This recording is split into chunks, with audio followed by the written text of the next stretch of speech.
Վերջերս լսում էի կին պաշտոնյայի, որն ասում էր տարիներ առաջ ինչ-որ մեկը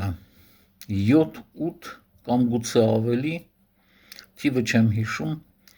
մանկապարտեզներ է սեփականաշնորհել և հպարտորեն ասում էր, որ այդ բոլոր մանկապարտեզները վերադարձվել են պետությանը։ Եթե նման իրոք դեպք է կատարվել, ապա ոչ թե պետք է այդ մանկապարտեզները վերադարձնեն պետությանը, այլ պետք է այդ ապօրինի սեփականաշնորհին տոտալ կերպով ունեզրկեին։ Եվ ամենակարևորը, այդ դրվագը պետք է մտցնեին պատմության դասագրքերի մեջ, որպեսզի բոլոր երեխաները կարդային։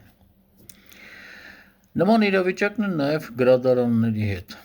Անցնում ես փողոցով, գիտես, որ այդտեղ գրադարան է եղել։ Նայում ես,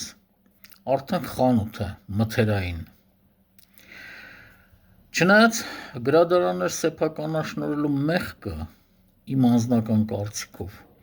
այնքան էլ մեծ չի, ինչքան մանկապարտեզները։